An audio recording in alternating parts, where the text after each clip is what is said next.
Please stand. Our text is from the Gospel reading. I'm going to take just a portion of it. The truth will set you free. This is our text. Please be seated. Saint Anne's thumb, or God's right hand. Do you remember anything about relics? If you went to St. Paul Lutheran School, did you learn about relics when you studied the Reformation?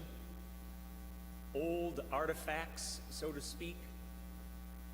Before I get ahead of myself, a week or so ago I asked our 8th graders, what's the difference between Lutheran and Catholic? And they said what I expected. They said what I think many people would say of our own members, not all. They said things like, Pastor, Catholics make the sign of the cross. Pastors pray to Catholics pray to saints, yes. Don't they have to go to confession, Pastor, and go in that booth thing? And somebody said, and they kneel for the prayers. You know, all that kind of external stuff. That's the list that they came up with. Now, if I asked some of you who've been Lutheran and Christian your whole life, you would tell me something else, of course, that's the difference. I'll come back to that. So I was reading about the Reformation and about Luther and the other reformers and came across Frederick the Wise, he was called. He was an elector. That means, I don't know, I'm not good on the polity of the day, but a prince, a ruler of a geographic area. And we know that he was favorably inclined to Luther, but we don't actually know a lot about what he believed. Maybe it was for his own personal advancement or something. I don't really know, but he protected Luther when Luther was put under the ban. When the papal decree came and there was death sentence and imprisonment awaiting for Luther, Frederick the Wise helped, protected Luther. But what I hadn't known before is that Frederick the Wise also amassed a collection of 19,000 relics. So you read this, you kind of scratch your head and you think, 19 would be a lot. 190 would be a sizable collection. How could you possibly have 19,000 relics lined up evidently like museum pieces? And what are we talking about? Maybe an alleged piece of wood from the cross. A piece of clothing that maybe was from St. Peter's garment. All sorts of things from the time of Jesus, including bones of some of the saints, or what Frederick the Wise brought back to add to his collection after one of his pilgrimages, Saint Anne's thumb. Now, don't ask me if it was a real thumb. And by the way, who's Saint Anne? The Bible doesn't tell us, but extra writings tell us, and this is reasonable, that Anne was the mother of Mary, making her Jesus' grandmother. So relics like an appendage of someone, or in this case, St. Anne's thumb, to be added to who knows what else. A nail, maybe, that put Jesus on the cross. Pieces of clothing, like we mentioned. And what was the purpose of these? The people were led to believe, for a price, that if they viewed, adored, revered the relics, they would receive the same benefit as if buying an indulgence, elimination of time from purgatory. How much time? 1,000 years for every relic viewed. Add 3 zeros, you get 19 million years of escape from purgatory and from God's wrath. 19,013 to be exact. I guess they kept record of this sort of thing. When you read this and your thoughts come to you, how could the people be so silly? And who taught them this? And what a pity that they thought this. But for your information, in their mind, it wasn't exactly so strange as we might think. People drive by here, they come in here, they see a font. What's that special piece of furniture? Now, what's this altar all about? How come the pastor stands up tall? Word, body and blood, water. These are physical things from which we receive a blessing. And so those people were taught that there were other physical things from which they could receive a blessing. So let's not get too pointy-fingered at them for being so silly. Though God has offered no promise through those things. And he has through these three things. And let's ask the question, speaking of the truth that sets us free, what is it that made them want to put their coins on the table to view these relics? What stirred their hearts to think that this is something they should do? And there I think they deserve credit, if that's the word. Or maybe we can learn from them is a better way to say it. They had the wrong path to God's peace, but they had the right problem in their mind and in their hearts. God has put us on the right path to God's peace. It's about Jesus and his blood for us, of course. But we don't have the problem. We don't admit it. We don't remember it. It's wiped away from us. And what problem is that? Those people feared God's wrath. And in case you haven't noticed, the teaching of God having wrath, that's kind of come upon hard times. Our nation that I love and I'm thankful to be here will no longer have a God that calls someone sinful, much less have a God who claims to have wrath toward anyone. But those peasants knew it. And sadly, they lived in fear, not knowing that even more than God is about wrath, is he about the sacrifice of his son. So I want to spend a few moments this evening to look at a couple of verses that speak of God's wrath. And we're going to take 5, 6, 7 minutes on this. What for? So we can all leave here fearing God? No.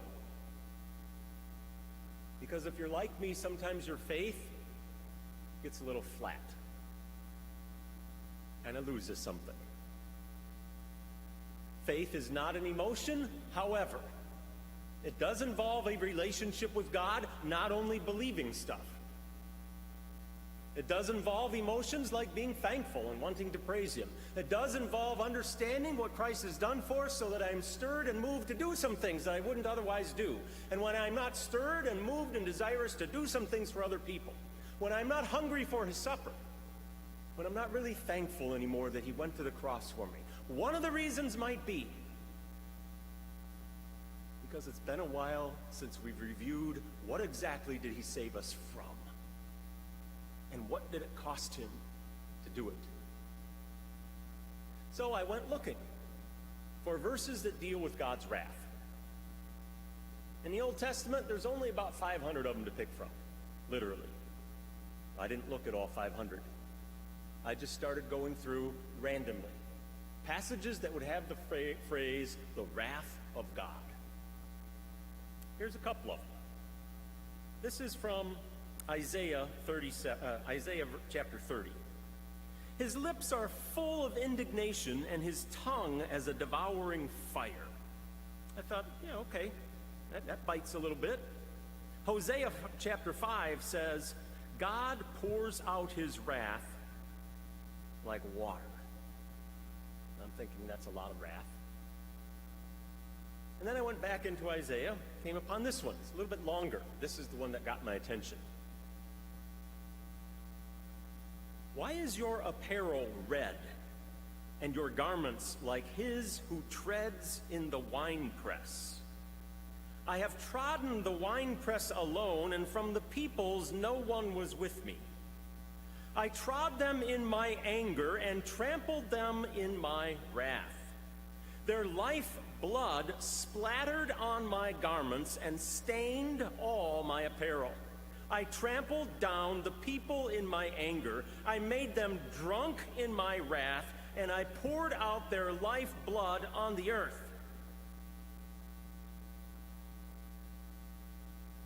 A winepress as an image for God's wrath. Only he's not stomping grapes. He's stomping people. That is graphic. So I spent some time trying to figure out, well, what is that about, really? Means what it says, that God is trampling people under his feet. What is this about? Unless some of you think we're going to come back, that same passage, same idea is used in Revelation, and we're going to go there in a moment. And some people think, well, that's Old Testament stuff. God is wrath, God is angry, that's all Old Testament stuff. New Testament, God doesn't have, no, God has wrath in both Testaments. It's one Bible, same message throughout the Bible. There's a lot of love and sacrifice and grace and forgiveness in the Old Testament, and there's plenty of wrath and warning in the New Testament. It's all the same message. Some of it happened before Jesus, the rest of it is about Jesus and happened after he came. But there's one message, and it includes both his wrath and the salvation part. Paul says in Romans, the wrath of God is revealed from heaven against all ungodliness. Or in Ephesians 2, every one of you here knows Ephesians 2, 8, and 9, for by grace you are saved, etc. But 6 verses before that is the verse that says, we are all by nature objects of God's wrath. And then we jump to verse 8 and get the feel-good truth about grace. So that was just to make the point that the whole Bible has this message about wrath. So I did some reading and trying to figure out winepress. What is going on with God trampling and his, the grapes of wrath? Here's what it says in Revelation 14. And the winepress was trodden outside the city, and blood came out of the winepress, even unto the horse bridle. Huh? That section continues, and it talks about furlongs, and I did some looking up, and it adds up to something like 184 miles. Now, this is all imagery. But the image is the blood of the unbelievers, the blood of the enemies of God, of the foreign nations who rejected him, the blood of people who have turned away from God, trampled underfoot the winepress of God's wrath and fury, 184 miles long, didn't say how wide, of people's blood up to the bridle of the horses. And our country will have nothing of a God of wrath. And my suggestion tonight is that when faith goes flat, is it because somehow we've kind of forgot what it is we're saved from and what it cost Jesus to save us from that wrath. One more verse, same thing, Revelation 19. From his mouth comes a sharp sword with which to strike down the nations. He will tread the winepress of the fury of the wrath of God, the Almighty. Well, I thought God was about love. But I remembered first learning, unintentionally, from friends of ours back in Minnesota, about how there must be wrath with God. Because if you ask most people, true or false, God could be a God of love without having any wrath. And most people would say, well, that sounds true. He doesn't have to have wrath. He could just be love. No, he couldn't. And here's why. I'll pick on Jake. Jake, do you hunt? Yeah. All right? Perfect. I knew a young man like Jake back in Minnesota. They were neighbors for me and Nancy before we had kids. I didn't grow up hunting. Dave grew up hunting. So he's showing me his guns. This is kind of all new to me. I said, oh, I'm not the dumbest guy, so I figured out, so you really like hunting? Oh, yeah, I like hunting. What kind of hunting do you like? Duck hunt? No, yeah, but deer hunting. I love deer hunting. cleaning his guns and doing whatever. I said, where do you keep all these guns? He had like 12 of them. I said, well, they all go in a gun case except for this one. Well, where's that one go? Well, I keep that in the bedroom. You keep a gun in the bedroom? Well, yeah, Pastor. Well, why do you do that? And then he names his 4 children. And he said, Pastor, you wait till you have kids. And you come back and talk to me when you understand the love of a father for his children. A dad will do anything for his kids, especially to protect them from evil. So if some creep comes into my house with a mask on his face and looks like he's going to harm my children, that's why I have a gun in my bedroom.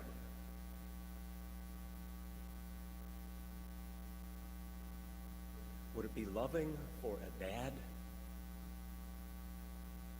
to let the guy with the mask come into his house and simply point to where the kid's bedroom is?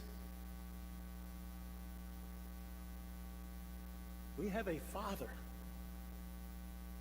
truly, and we are his children. And as Dave taught me that a father would do everything, including risk his own life to save his kids,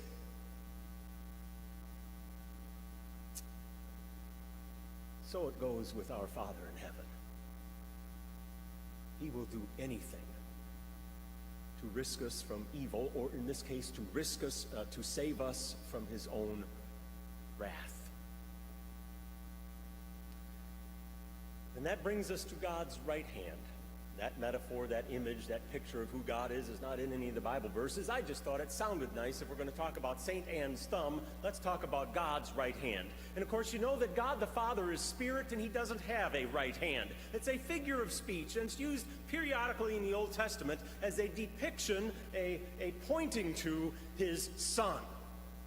He has no hands, does God the Father, but he does have a Son that he sends into this world, who comes into the manger at Christmas time, who was promised for all those years. The Son who came into this world because God is loving, and he has to deal with his wrath.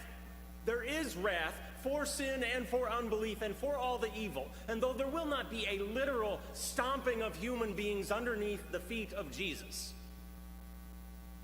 there will be something even worse for those who die without Christ. This was no trivial thing when Jesus says in the garden, depicted by our beautiful window that you see when you first come in at the back of the entryway, used to be on the face of the old church. Jesus praying the night before he goes to the cross, Lord, please, Lord, Father, if possible, take this cup of wrath from me. And the Father says, can't take it from you. You have come to drink the cup of wrath.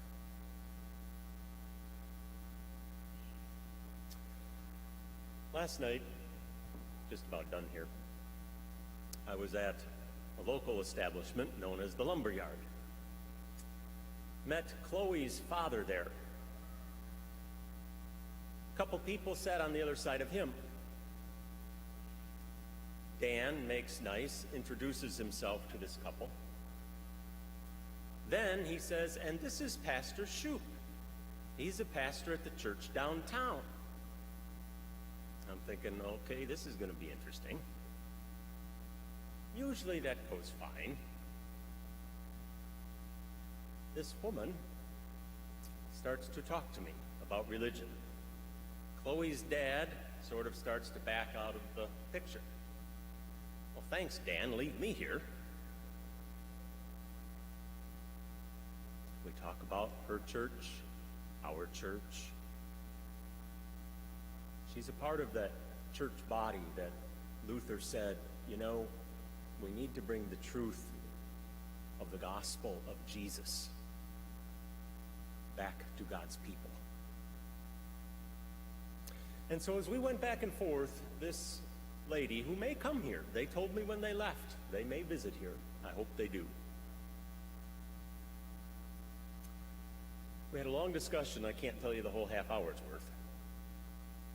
But at one point, she said, "You know, we don't go to church every week." And by the way, I got to at least tell you this much. She was upset because I was Lutheran. And there was a lot of emotion because their daughter married the son of a Lutheran pastor who divorced their daughter. And there was extra pain with that. And now here's a Lutheran pastor sitting 2 bar stools away from her. But she says, "We don't go to church every Sunday, but when I go on Christmas, I pray on my knees asking God to forgive me." And then she looks at me and she steps closer. And she says, "But that does not make up for it." I thought, oh my goodness, what is she telling me? And what is that look in her eye? What emotion do you think that was? I think it was fear. She learned well. She was taught, no, you can't make up for your sin. And she did fear the wrath of God. And I looked at her and her husband. I said, yes, it's wrong not to go to church. And yes, it's sinful to skip church all the time. But we don't go to church to fulfill an obligation. We go to church to receive Christ and his forgiveness and his promises and the joy of heaven and the peace that we need that passes understanding, and to receive his body and blood in the Lord's Supper.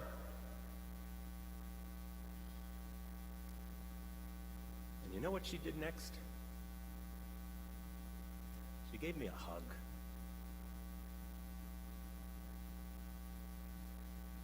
The right hand of God is a metaphor for his Son. But we're told that the Son went to be at the right hand of the Father. And now tonight, once more, when Jesus is present through the bread and the wine to give to us his body and blood, the Father is present too, unless Jesus isn't at the right hand of the Father. And it's one more reason why we sing with angels and archangels and all the company of heaven. We have been brought into the family of God that is eternal. It is the right hand of God, not Saint Anne's thumb or anything else that we do or didn't do, that makes up the difference.